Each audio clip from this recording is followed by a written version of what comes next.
El Dios pródigo.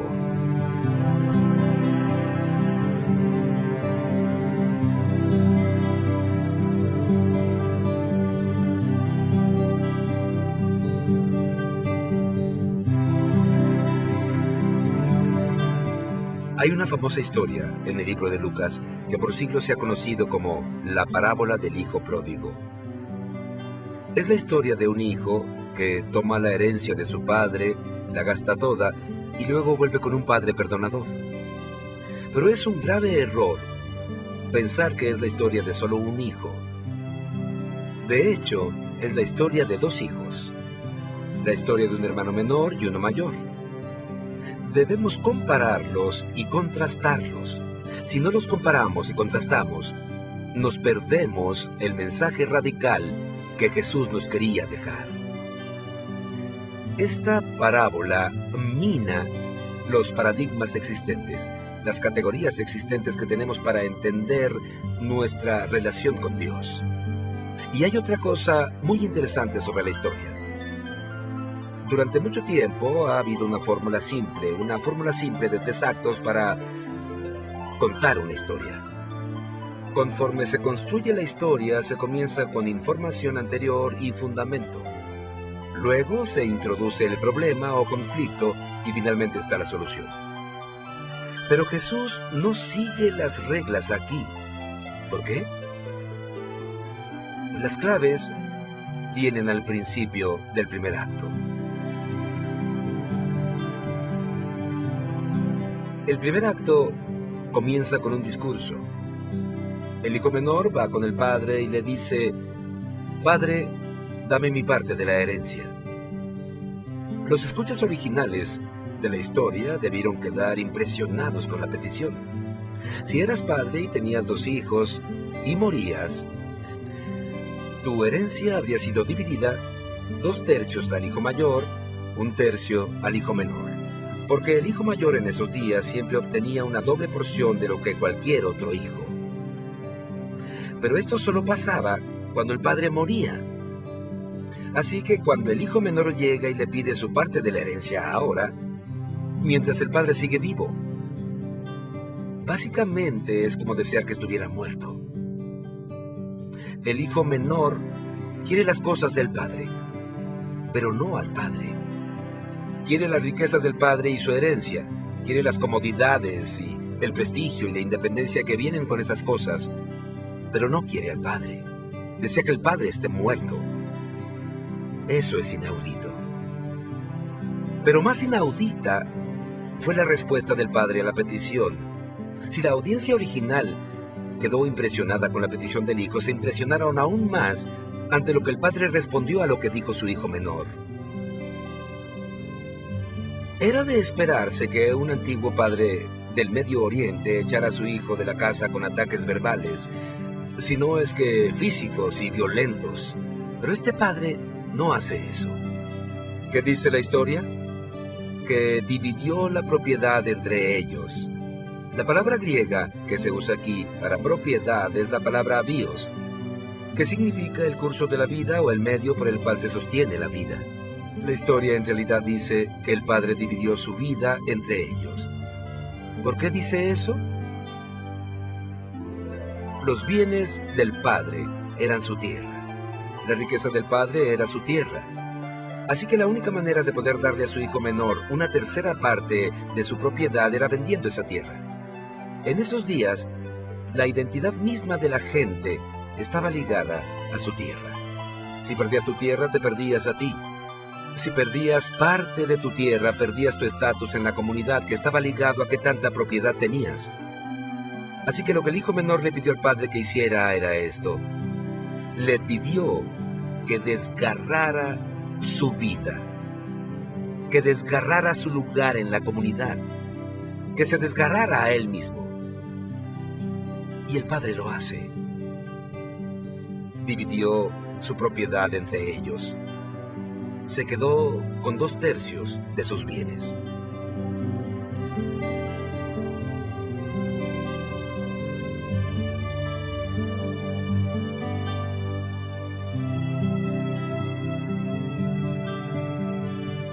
El hijo toma su porción y se va. Y malgasta todo lo que le dieron.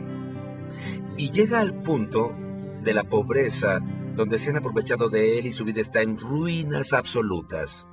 Y cuando está literalmente en el charco de los cerdos, cuando está literalmente en el fango, se da cuenta de lo tonto que fue y se le ocurre un plan.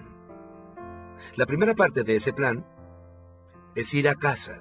Se dice, en la casa de mi padre no falta el pan y aquí tengo hambre. Voy a ir a disculparme con mi padre. Y se va a su hogar. Esto es simple y a la vez muy profundo. El hogar no es principalmente un lugar. Es una relación. Es donde perteneces. Es donde te aceptan. Y él anhela ir a su hogar. Pero hay una segunda parte de este plan. Dice, voy a ir al padre y le diré que no soy digno de ser llamado su hijo, que me haga como uno de sus jornaleros. Esto no es una petición de volverse esclavo. Los esclavos trabajaban en la propiedad, ellos vivían en la propiedad. Los jornaleros vivían en la ciudad y tenían un salario. Lo que intenta decir con esto es que quiere retribuir al padre. Sabe que no puede volver a una comunidad cuyos valores morales ha violado con una simple disculpa. Tenía que restituir. Así que irá con su padre y dirá, padre, no quiero ser restablecido como hijo. No quiero el estatus de un hijo. No lo merezco, no lo valgo. Quiero ganarme mi regreso. Hazme como uno de tus jornaleros. Quiero retribuirte. Ese es el plan. Así que emprende el camino a su hogar y el padre lo ve venir a la distancia. Ahora, si tú eres padre y ves a tu hijo venir, y es un hijo que ha hecho daño a tu familia y ha despilfarrado tu fortuna, lo ves a través de la ventana mientras estás sentado en tu cocina, ¿qué harías? ¿Te quedarías ahí sentado y golpearías con el pie diciendo, más vale que sea bueno? Tal vez si es convincente, tal vez si suplica, yo sentiré que mi afecto ha sido restituido, más vale que sea bueno. ¿Qué dice la historia? Este padre, cuando lo ve venir a la distancia, sintió compasión por él. Y el padre corre hacia él, corre hacia él. Ahora, los patriarcas antiguos del Medio Oriente no corrían. Los niños corrían, los jóvenes corrían, las mujeres tal vez corrían, pero no los padres dueños de propiedades. Eso significaría levantarse la falda y mostrar las piernas, y eso no se hacía. Pero este padre lo hace. Muestra un abandono emocional total. Corre hacia su hijo, lo besa, y en griego dice que cae sobre su cuello. El hijo intenta contarle su plan de restitución, pero el padre no quiere nada de eso. Le dice a sus sirvientes que le pongan un manto encima, que pongan un anillo en su dedo y sandalias a sus pies. El anillo es importante. Era un anillo de firma. Tenía el sello de la familia. En esos días no se hacía un contrato firmando algo. Se ponía el sello de la familia con el anillo de la firma sobre el contrato. Lo que pasó fue lo siguiente. El hijo dijo, no quiero que me regresen a la familia. Quiero ganarme mi lugar. Pero el padre dice, no voy a dejar que te ganes tu lugar. Te lo voy a dar yo. Y con eso confirma su lugar como hijo, así en un segundo. Por su gracia se lo concede. Y hace un festín magnífico para conmemorar el día en que su hijo perdido vuelve a casa. Algunas personas son como el hermano menor. Quieren las cosas que Dios nos da, pero no quieren a Dios. Quieren su independencia, quieren vivir sus vidas como quieren hacerlo, y creen que eso les dará felicidad. Y algunos de ellos, como el hijo menor, un día deciden volver a casa. Y como el padre de la parábola representa a Dios, no nos han dicho más que esto. No importa quién seas. No importa qué tan horribles sean las cosas que hiciste. Si vuelves a casa Dios te aceptará.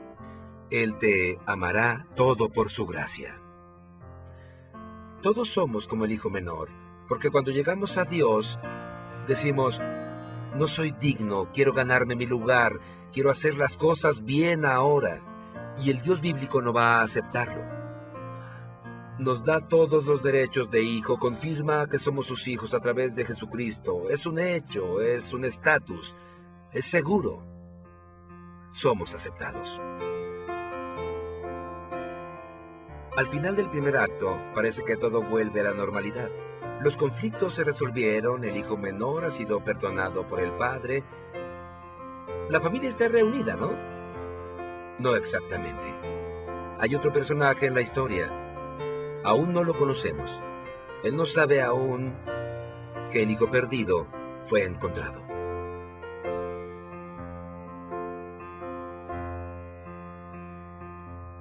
Casi siempre, cuando las personas piensan en la historia, se enfocan en el primer acto.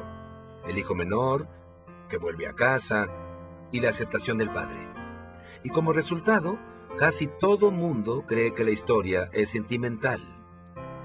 Imaginamos a la audiencia original oyendo esta maravillosa historia de perdón y sus ojos inundados de lágrimas.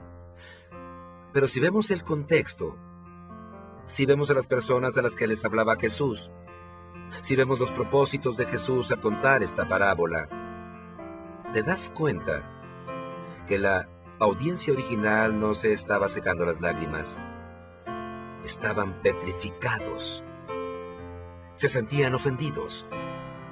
Porque el propósito de Jesús al contar esta parábola no era darnos un mensaje sentimental de que Dios nos acepta no importa lo que hagamos. Está aquí para decir básicamente que todo lo que has escuchado y todo lo que has pensado sobre cómo acercarte a Dios está mal. La historia continúa en el acto 2. Un nuevo conflicto se levanta cuando el padre hace un festín.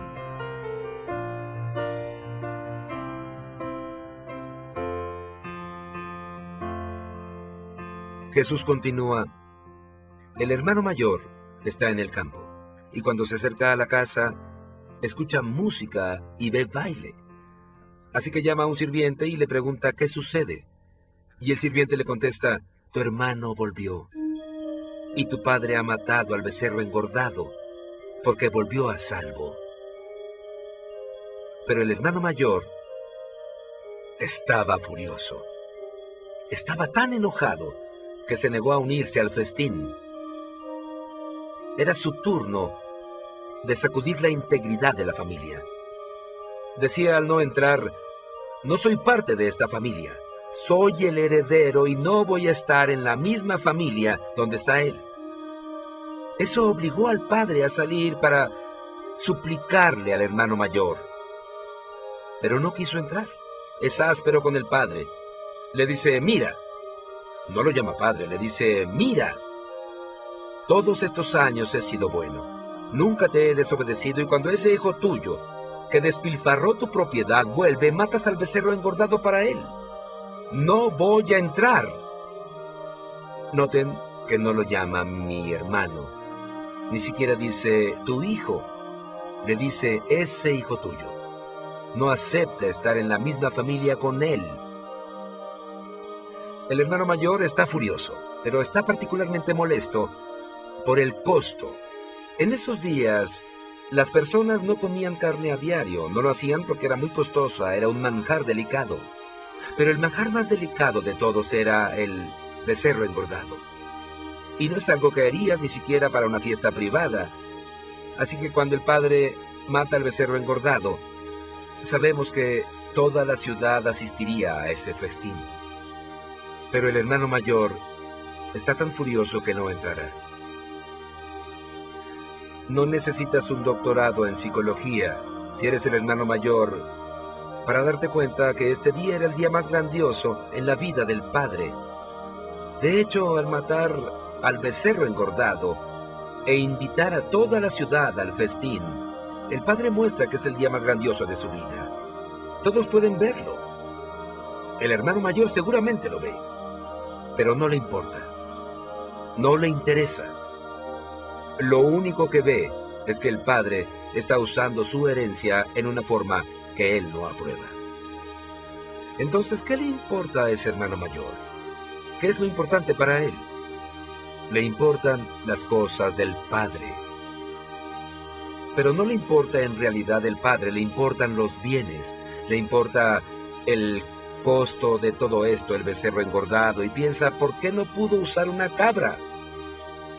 Le importan las cosas del padre, pero no le importa el corazón del padre. Verás, cuando el padre fue a hablar con el hijo mayor, le dice, hijo mío, siempre estás conmigo y todo lo que tengo es tuyo, y esa es la verdad literal. Porque cuando el padre dividió la herencia, el hijo menor tomó su parte y se la terminó. Y cada una de las cosas que ahora tiene el padre, las heredará el hermano mayor. Es el único heredero, todo es suyo. Y lo único que puede ver es que su herencia disminuye por el regreso de su hermano menor. Está furioso y está humillando al padre en el día más grandioso de su vida. Hace que el pobre padre salga de su gran festín, discute con él. Pero ¿cómo le responde el padre? De nuevo, responde con ternura y dice, hijo mío, quiero que vayas al festín. Y así, estamos al borde de nuestros asientos. Así nos preguntamos, ¿cómo responderá el hermano mayor?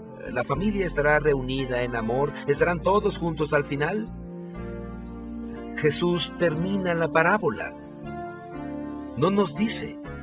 Final abierto. ¿Por qué? ¿A dónde intenta llegar Jesús? Mucha de la brillantez de la historia de Jesús recae en eso. En el primer acto, tenemos una descripción muy tradicional del pecado. Vemos al hermano menor y decimos, sí, ahí está.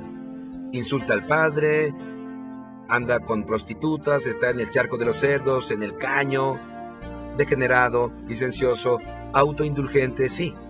Reconozco eso. Eso es pecado. Pero cuando llegamos al final del segundo acto, Jesús ha cambiado el juego. Esto es lo que vemos. Hay dos hijos. Uno bueno, uno malo.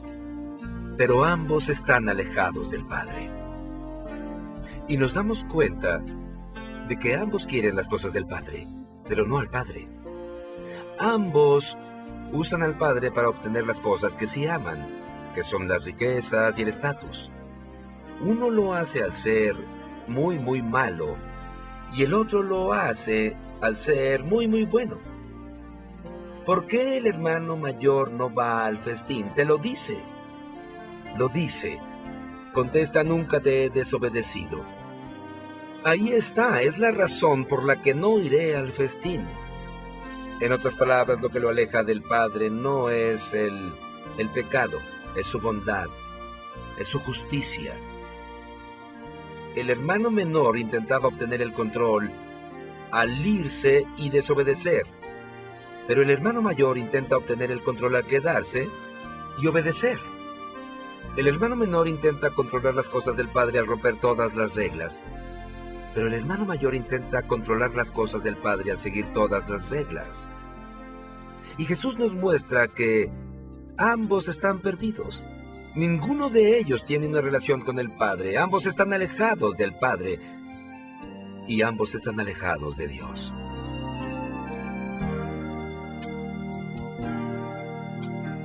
Hay dos tipos de perdición.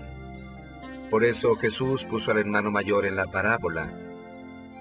Puedes alejarte de Dios a través de la moralidad y la religión, como puedes alejarte a través de la inmoralidad y la falta de religión.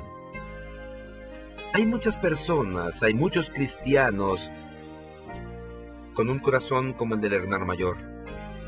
Si dentro de tu corazón dices, lo intento con todo, intento ser obediente, voy a la iglesia, oro, intento servir a Jesús, entonces Dios, debes contestar mis oraciones, darme una vida relativamente buena y llevarme al cielo cuando muera.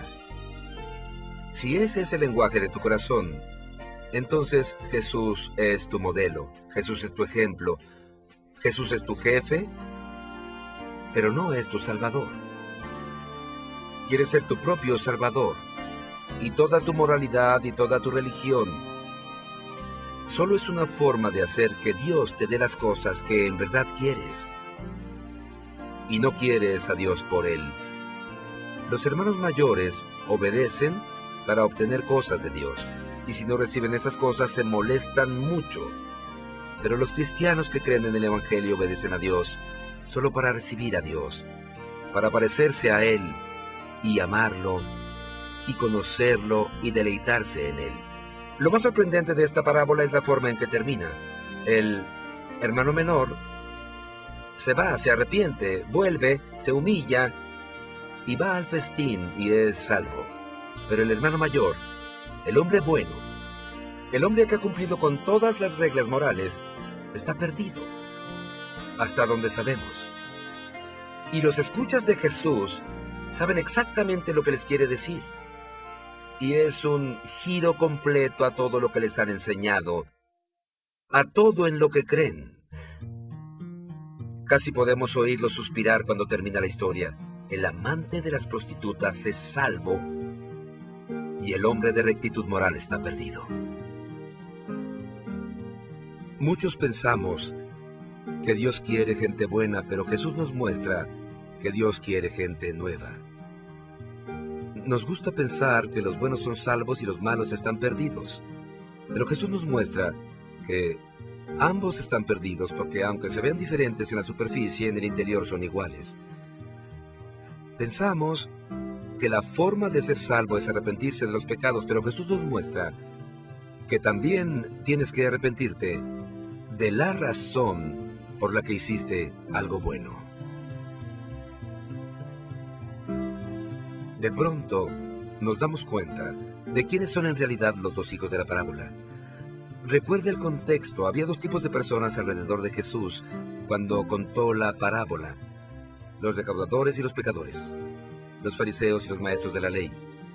Los recaudadores y los pecadores son como el hermano menor, que se van y viven como quieren. Los fariseos y los líderes religiosos son como el hermano mayor. Ellos se quedan en casa, obedecen, son muy buenos. Estos dos hijos representan a estos dos grupos de personas en la parábola donde Jesús nos dice algo sobre ambos. En la parábola vemos las dos formas básicas en las que los seres humanos intentan hacer que el mundo esté bien, hacer que ellos estén bien y relacionarse con Dios.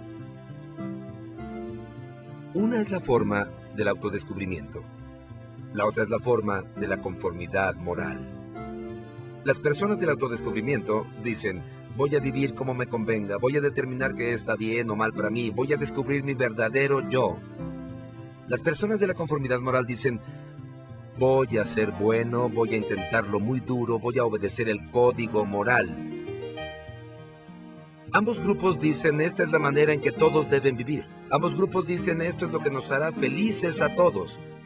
Pero Jesús dice: ambos se equivocan. Ambos están perdidos y ambos están lejos del hogar.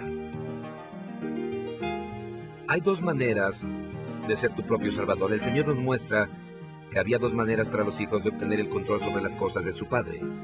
Uno lo hizo al ser muy, muy malo. El otro lo hizo al ser muy, muy bueno. De la misma manera, nosotros tenemos dos maneras de intentar tener control sobre Dios y los que nos rodean en nuestras propias vidas. Una es viviendo como queremos, la otra es intentando ser muy religiosos y moralistas, pero con ambas nos perdemos. Ambas nos alejan del Padre. El Evangelio de Jesucristo no es la moralidad ni la inmoralidad. No es la religión ni la falta de esta. Ni es algo en medio. Es otra cosa completamente diferente. Ya sea que seas un hermano menor o un hermano mayor, necesitas volver a casa.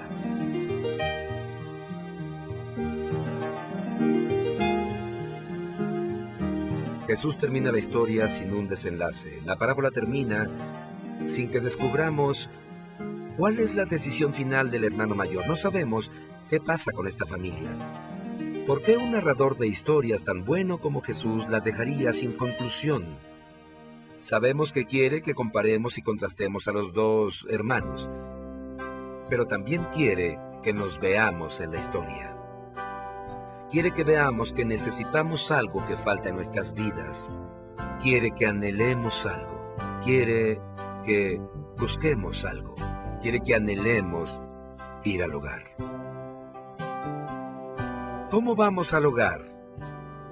Ya sea que seas un hermano mayor, solo hay una forma. Jesús dice que necesitamos 3 cosas. Primero, necesitamos el amor inicial de Dios. El padre sale por ambos hermanos para hacer que entren al festín. Va con el primer hijo y lo besa para hacer que entre. Va con el segundo hijo y le ruega para que entre, pero va con ambos. Nunca buscarás a Dios a menos que el primero te busque a ti. En segunda, tenemos que aprender a arrepentirnos de algo más que solo nuestros pecados. El hijo menor llega a casa y tiene muchos pecados de los que arrepentirse y decimos así se arreglan las cosas con Dios, pero recuerden, el hermano mayor nunca desobedeció al padre y estaba perdido. El punto es este. Los cristianos no solo se arrepienten de sus pecados, claro que se arrepienten de lo que hicieron mal, pero también se arrepienten de las razones por las que hicieron las cosas bien. Debes aprender no solo a arrepentirte de tus pecados, sino también de tu justicia. Solo así sabrás que transferiste la confianza en ti mismo a Jesucristo para tu salvación. Y en tercera, debemos ser moldeados y conmovidos por lo que costó llevarnos a casa.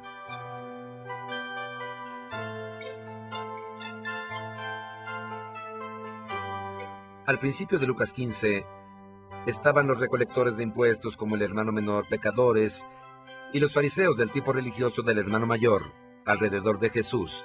Y los fariseos, al ver a Jesús, le dijeron, ¿por qué fraternizas con esos pecadores? Y en respuesta, Jesús les cuenta 3 parábolas. La primera es sobre una oveja perdida. Una oveja se pierde y alguien va a buscarla para traerla a casa. La segunda es sobre una moneda perdida. Alguien arregla la casa, la pone boca arriba y la recupera. La tercera historia es la parábola del hijo pródigo. Pero nadie va a buscarlo. Nadie va a encontrarlo para traerlo a casa.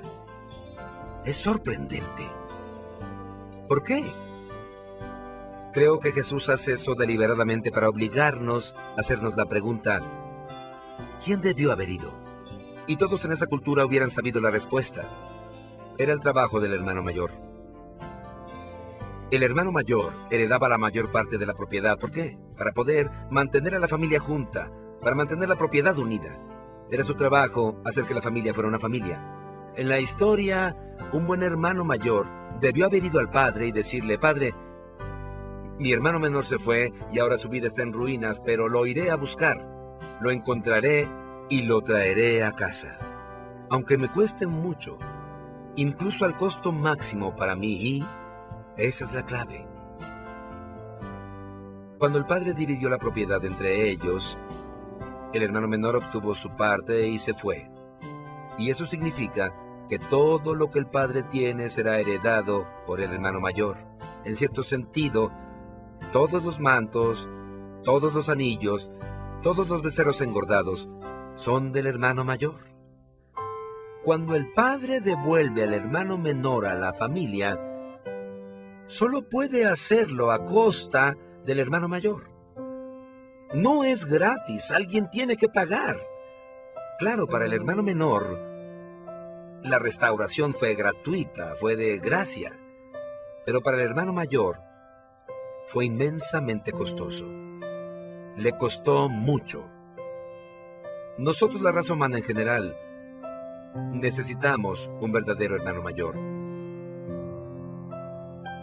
Dios no puede devolvernos a la familia, adoptarnos, aceptarnos, vestirnos, salvo a expensas del hermano mayor verdadero.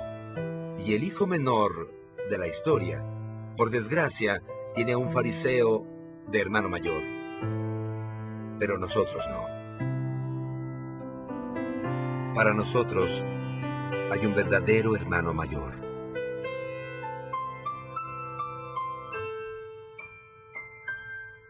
Hay uno que amó y obedeció al Padre completamente.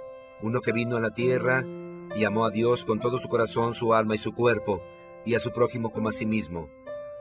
Cuando lo tenía todo, tenía un manto, tenía un anillo, lo tenía todo. Pero al final de su vida, ¿qué vemos? ¿No le dan un manto real? ¿Lo desnudan? ¿No le dan un becerro engordado? ¿Le dan vinagre? ¿No le dan un anillo del honor? Le dan una corona de espinas. Y ese verdadero hermano mayor viene a nosotros y nos dice, lo hice todo por ti. No podían vestirte a menos que me desnudaran. No podían darte el manto y el anillo a menos que yo los perdiera. Me gané todo eso, son míos. Pero por mi voluntad te los doy a ti.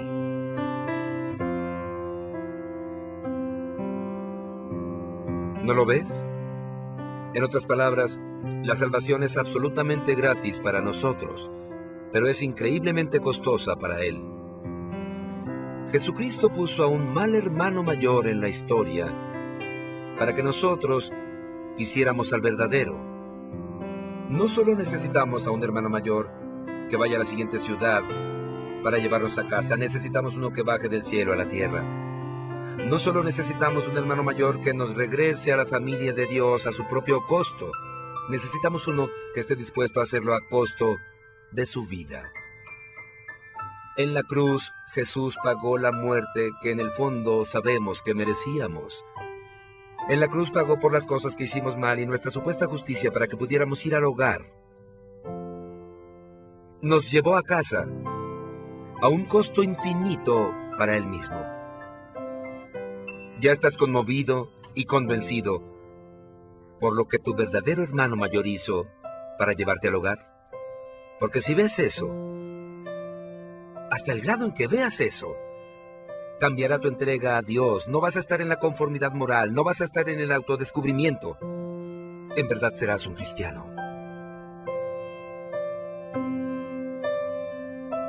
No solo en los tiempos antiguos, también hoy en día, lo principal que se hace cuando recibes a una persona que vuelve a casa o en una reunión familiar es comer. Porque en esos festines es al comer cuando más te sientes en casa. Ahí es el lugar donde tu cuerpo recibe lo necesario, buena comida y descanso. También en el festín nuestros corazones reciben lo que necesitan, reciben risas y apoyo, una comunidad. El más grande festín, los mejores tiempos de compañerismo, el más grande sentido de bienestar que has tenido espiritual, emocional y físicamente, no son nada comparado a lo que será tu futuro eterno cuando Jesucristo vuelva.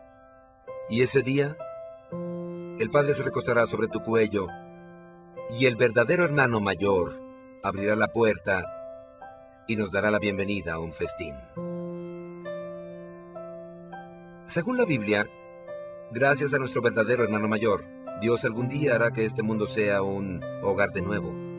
Se llevará toda la muerte, se llevará todo el sufrimiento, se llevará todas las lágrimas y nos dará cuerpos nuevos que correrán y no se cansarán y hará el más grande festín.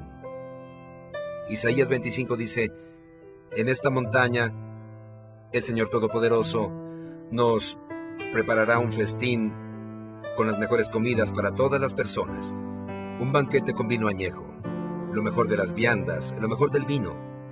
En esa montaña acabará con la muerte para siempre. El Señor soberano secará las lágrimas de todas las caras.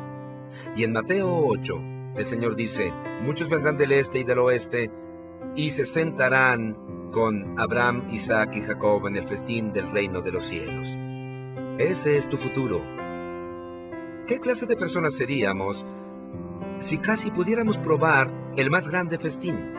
Está en el futuro, pero ¿qué tal si fuera una realidad en nuestras mentes y corazones? Que casi pudiéramos sentir el beso del Padre sobre nuestro cuello y casi probar la impresionante comida que satisfará cualquier deseo.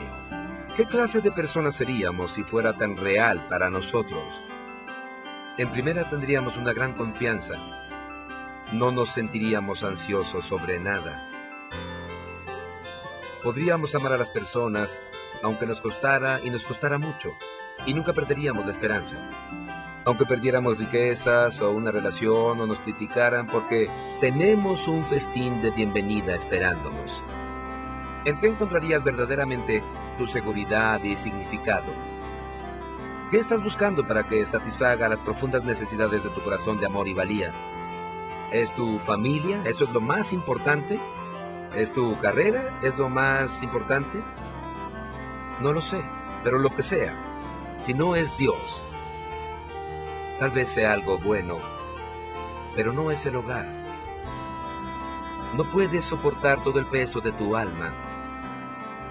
Y si te piden que hagas eso, siempre andarás por ahí, siempre viajarás y nunca estarás en tu hogar. ¿Por qué la historia queda así, sin terminar? Jesús quiere que lo escuchemos, ya sea que seamos del tipo del hermano menor o del hermano mayor. Nos está llamando. Es un teatro participativo. Estamos en la parábola. Así que vuelve al hogar. Si eres el hermano menor o el hermano mayor, vuelve al hogar.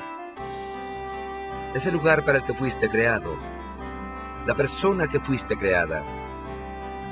Hay un verdadero hermano mayor y él te invita a ir a tu hogar.